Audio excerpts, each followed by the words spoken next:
สบายดีทุกคนยินดีต้อนรับทุกคนเข้าสู่โซนของกิ๊กซาและน้องซานเดอร์วันนี้กิ๊กมาอยู่ที่เหือเลยอู้เนาะทุกคนเพราะว่ากิ๊กจะมาลีนำออโต้ตื่นละเจ็บนี่นะ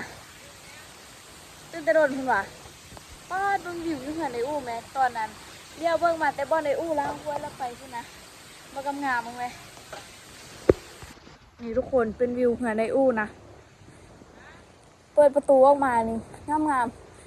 อู้เฮดส่วนพักอยู่นี่แม่เนาะอู้สิเฮดส่วนพักว่ะคักตัวเฮ็ดอยู่นี่ติดเหือนเลยอู้ล้างถ้วยล้างบัวกินข้าวแล้วล่ะตัวนู่สุกละสุกก็ได้กินสิวันเลยเต้าจ้าแม่ป้ามาโดนละเว้ยนอนตื่นแล้ววะตื่นนอนตื่นแล้ววันนี้นะ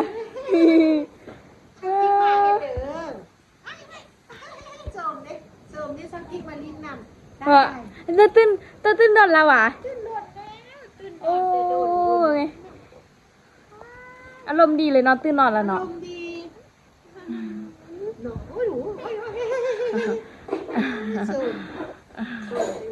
เนาะเข้าว่าเอาต้นขี้ดื้อแล้ววะเดี๋ยวนี้เนาะดูแล้วต้นขี้ดื้อแห้งแล้ววะเดี๋ยวนี้เนาะดูแล้วสบายดีเช้ากินไหมบายดี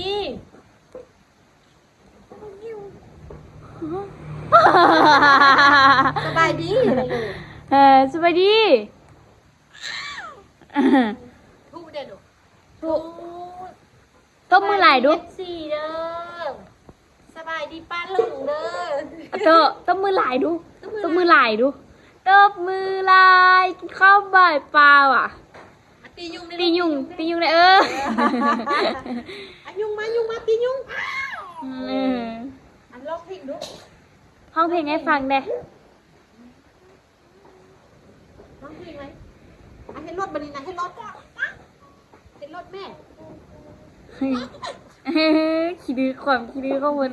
เฮ็ดรถให้ฟังนี่เฮ็ดรถให้เบิ่งดูตูนบาให้ดูลืมแล้ววะว้าวมันขี้ดื้อแหงอะเนาะเห็นรถดูลูกนะเฮ็ดรถให้ฟังเด้ออโต้ได้ปีปลายแล้วทุกคนปีปลายจักเดือนจักมือวะปีปลายจักมือปีสาวเนี่ยให้ได้เดือนได้ปีปลายกับปีปลายเป็นปีปลายมือบ่แม่นปีปลายเดือนเด้เนาะโตยืดเด้อจบมือกินข้าวใบป้าไอ้ตัวก้อยมาสาธุเขี้ยวตัวยังบ่โป่งว่ะนั่งคิดใกล้ที่พุ่งแล้วได้กินข้าวใบป้าบ่มีกินข้าวใบไทยปั้นข้าวไงจุดกินปีโป้บนชาหน่อยเอาตัวกินปีโป้หวะไม่ใช่น่าคิดว่ะแม่อุ้ยฮะมาให้กิกบ่เอามาให้กิกบ่ระวังเด้อเสียสิแค่นี้เอาจับเอาดึงออกเนื้อเอาไปเอาตัวยังบริยางก่อนเนาะยังบ่ตัวยางบนทันเป็นเด้อยืนกับบนทันเป็นเด้อกำมานี่ไปย่างไปได้แล้วแต่ว่าย่างเองบ่เป็นยืนก็เป็นแล้ววะย่างเนาะโอ้ยยานยานนี่ปีจักเดือนจริงอย่างนั้นย่างเมียานปี2-3 เดือนปุญญาปนี้ก็ตัวทาเลนมาเดียวก็ไปทำอันนี้ก็บางเพื่อนกันลุกขึ้นมาแล้วเจอกันแล้วเอาตัวสงสัยตัวทาเลน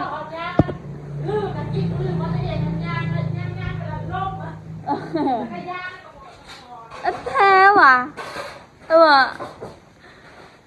ตัวทาเลนมาเดียวเนาะตัวเนาะ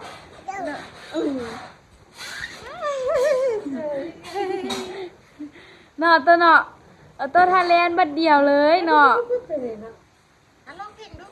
เอาเพลงสักทีฟังเลยไหมสักทีฟังเพลงเหรอ ลองเพลง เอาไปเสิร์ฟสเคียนโต๊ะห้องเพลงไงกิ๊กฟังเลยดู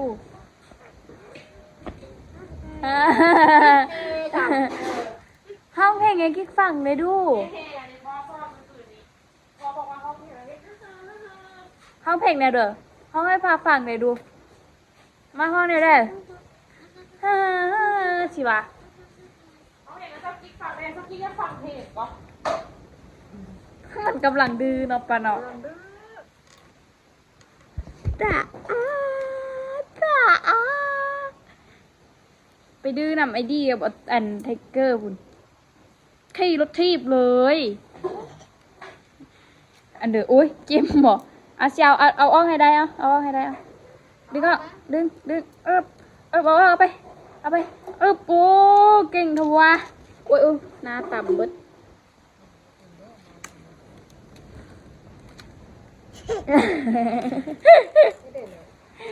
เด้อออโต้มันฮู้เว้าอันนี้ก็ออโต้น่ะเนาะโต้ฮู้เว้าอันนี้ก็เนาะ เบน่ะ แบะ เบเมื่อกี้เบิ่งแม่เบน่ะ แบะเบิ่งแบะดูให้เบิ่งแบะเด้สิเอาโทรศัพท์ได้นี่เนาะ ครับนี่เบ อันนี้มันตัวยังอันนี้นะนี่มันตัวยัง ตัวมาลาย ซอกป่าดูอ่ะป่าดู ตัวเบ ตัวป่า โอ้ ปลา ปลาเยอะ ป่าเอาตัวมาอยู่ใส่ตัวมาเด้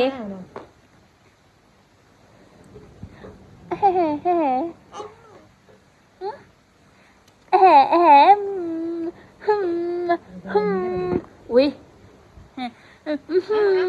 ปลาเค็มนี่ปลาเค็ม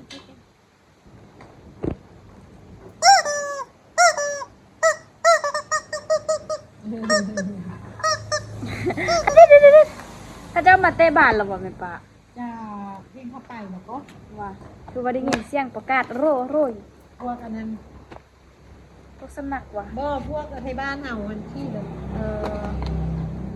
ถ้าพวกไปเบิ้งว่ะ อยู่หมอตูบ่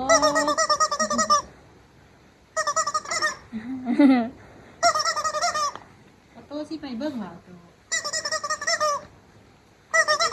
เร็วมันนี่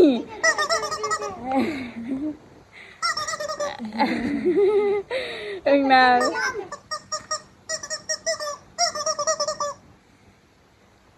ร้อยสี่เฟียงว่ะ เพื่อนกัน อุ้ยอ่ะบีบมึงดูตัวบีบเมื่อกี้เบิ่งดูอ่ะบีบมันไหมบีบมันห้องนะเด้อมันห้องนะเด้อตัวนี้มันห้องนะเด้อเน็ตบึ้ดว่ะ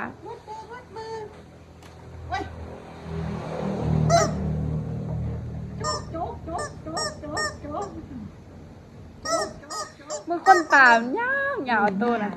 เออ หยาวเนี่ยว่าคิ้วนี่ก็บุกๆเป็นนะ คิวนี่ได้พัตตุซี่ตีเนาะ แมวยางสิริคนคือที่เป็นลุงมีน่ะ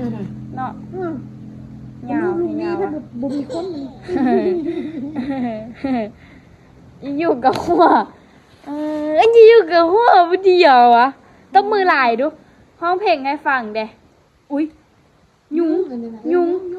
โอ้ยุง ชุนไปหูมาเด้อสิเด้อ อันทำอันนี้ละตีละที่ให้แม่เรายุงในมาตีแม่อาตียุงตียุงมันแรงนั่นเหมือน อ้าวต้มมือหลายเนี่ยได้เหรอฮะต้มมือหลายเนี่ยได้อันนั้นต้มยุงสิ ปลาต้มมือลายสิแม่ ต้มยุงให้เบิ้งได้ดูอ๋อต้มยุง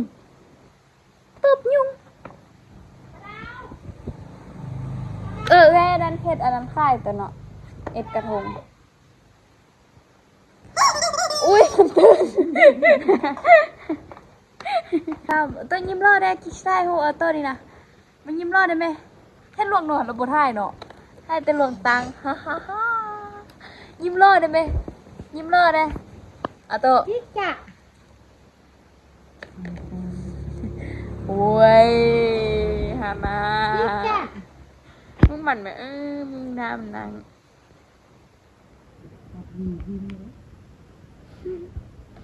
มึงแกมอิดออนโตนปากนี่เบิ้งกับหูเลยบอกว่ามันล้านตุซี่ เนาะปากเพื่อนกระซบเต้ยเนาะล้านตุซี่นี่เนาะ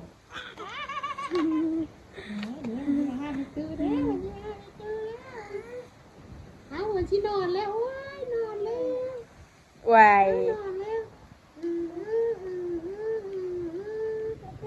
นี่ดูมีใครผลม่วงก็ดู ว้าวเด็กกับเอ็ดเดอร์เนาะอันเดอร์ อันดู อุ้ย อันดู อันเดอร์ อันดูเฮ้ยไปหาตุญาหัวได้อันดู ออโต้เอ้ยบ่มีออโต้นี่เหือนนี่เงียบสุดเลยนี่อ๋อนอโต้เนาะ มาตุนเนาะผู้นี้น้อยนี่เนี่ยกูไอ้ฟดน้ำมันได้ได้ผู้นี้น้อยนี่นะ พูดอ่ะมึงหามันอยู่ไหม ไปนอนในตู้ได้นี่นะ เอาไปนอนในตู้ทุกมือว่ะบัดนี้ทุกคืน ไม่ เล ได้ ย เอา ว่ะ ไปซ่องคืนนะ ต ได้ อน ได้ไปนอนนะ เออ แต่เพิ่งกลัว บ่ให้กลางคืนวะ มันตื่นมามันก็ไปงมกองงมเป้ามาดูดแล้วก็นอน เออไปนอนน้ำซอกกิ๊กบ่บัดนี้บ่ไปวะ เอานมแล้วก็ไปเนาะ โอ้เจ็บหัวจังสิ โอ้ วะ ตั ตัว ว ใกล้มาแล้วตัวใกล้มาแล้ว ไล่ใกล้ดูโซ ใกล้แล้ว ตัวไทยคลิปเองเอาตัวไทยคลิปเองเบาไหมเอาตัวเบาเลย นี่จ้า จ้าเออ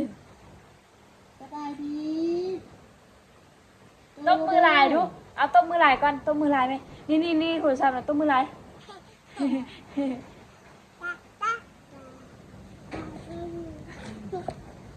ร้องเพลงได้ไหมโตร้องเพลงไหมร้องเพลงไหมร้องเพลงให้เดี๋ยวร้องเพลงโอ้ยไปละนอนละนอนอีกนอนอีก ลืมไม่ได้โอ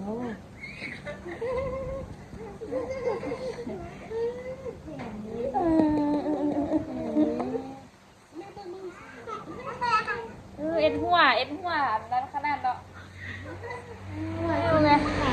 เพิ่นหัวเอ็นหัวสิลืนไหม เส้นเล่นนะ อันบ่ยังหัวเลยเอ็นหัวเอาอันเนาะเด้ขอโทษนะ ไว้ นั่นเอาใกล้อยู่สละเอาใกล้มันกินเอาโต๊ะแก้มกินเอาโต๊ะแก้มกินเอาโต๊ะกินเอาโต๊ะกินเอาโต๊ะกินเอาโต๊ะ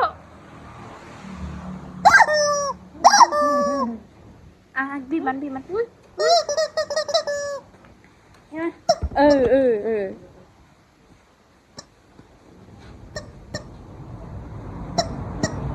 โต๊ะไปลอยกระทงบ่โต๊ะไล่น้ำสาดหัน มึงไปซื้อต้นกล้วยเหรอมึงซื้อต้นกล้วย บ่นะซื้อต้นกล้วยซื้อ กิ๊กไปซื้อต้นกล้วยมาเฮ็ดต้นนึง3,000ตั้งซื้อเดี๋ยวอยู่ส่วนนี้ อีแม่เว้า ทำที่เนี่ยท เอ้ยบ่นะซื้อไปซื้อแล้วกล้วยอยู่ไหนก็เป็นป้าหนึ่ง ำนั่นเนาะอันนั้นมันจีดอะไรอันนี้เราซื้อดีไป เฮ็ดอันน้อยๆให้เนาะอยากเฮ็ดเลยแต่บ่ขี้คร้านอุ้ยอันเฮ็ดเป็นเนาะพุ่นน่ะเด้อพุ่นน่ะมันมีเสียงเหรอบ่เนาะโอ้พุ่นน่ะเบิ่งดังมันไหมบางคนตาบ้านผู้หญิงมันไหมคนตางอนได้แบบว่าซื้อเครื่องเอาตัวไปค่ายเครื่องไปเฮ้ยโอ้อันนี้แมนไทยอันนี้แมนออโต้อ่ะอันนี้แมนออโต้อ่ะบีบเลยบีบมันให้มันห้องอกเลยอกบีบมัน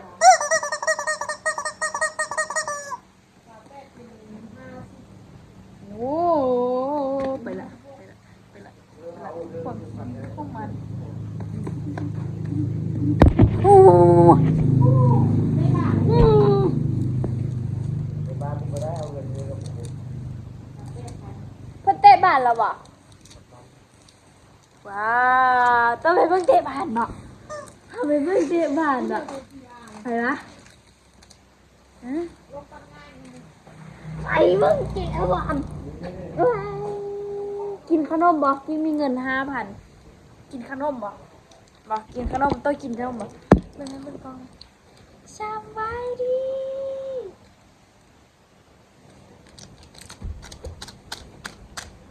ตบมือลายตบมือลายตบมือลาย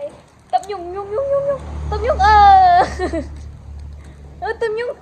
อุ้ยยุงจับตบยุงแม่ตบยุงแม่นี่แปะยุงแปะหวังกินอันเด้อ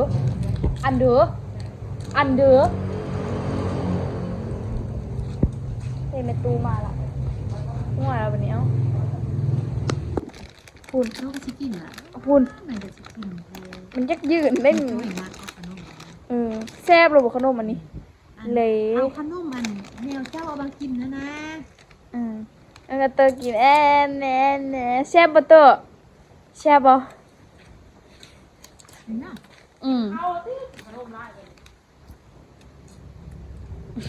มันกินได้ความนัวเบิ่งมันแม่ปลากินแซ่บบ่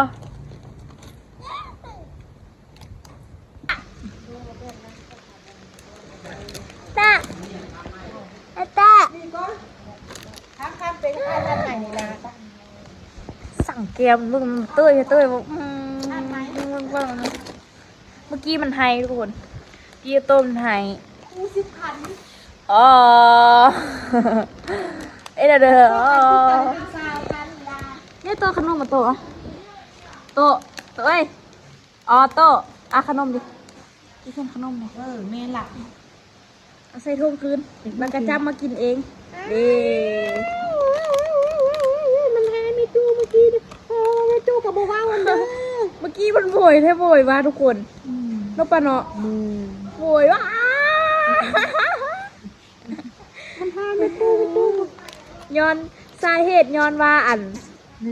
ไม่ตูโทโลขนมมัน ยานมันพิซซ่าแล้วไม่ตู้โลเส้นนี้ โลไปช่วยฮันโวยว่าเนี่ยว่าตู้เก็บออกอยู่เนาะตู้มันเก็บแบนออกไม่ตูโลปึ๊บล้างส่งเขาสิ แล้วก็ว่ามียังเกิดขึ้นอีกเลย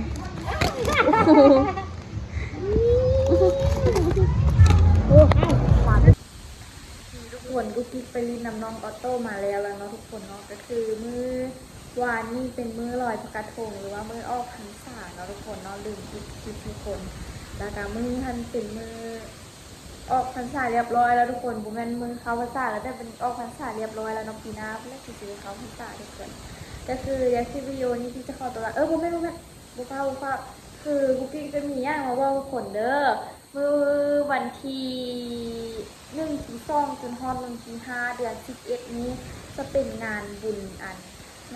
นมัสการพระธาตุหลวงเวียงจันทร์เนาะทุกคนว่าจะเป็นงานบุญที่ใหญ่กันมู่ในประเทศลาวเลยก็ว่าได้ทุกคนและทุกคนอย่าลืมมาเที่ยวน้ำกุ๊กกิ๊กเด้อกุ๊กกิ๊กว่าจะไปเที่ยวนะทุกคนเนาะแต่ว่าให้ทุกคนเบิ่งโฆษณาให้กุ๊กกิ๊กไปดูทุกคนเดี๋ยวกุ๊กกิ๊กเอาเงินไปเที่ยวนะทุกคนเนาะกุ๊กกิ๊กไปก็ทุกคนได้ไหมเจอกันคลิปหน้า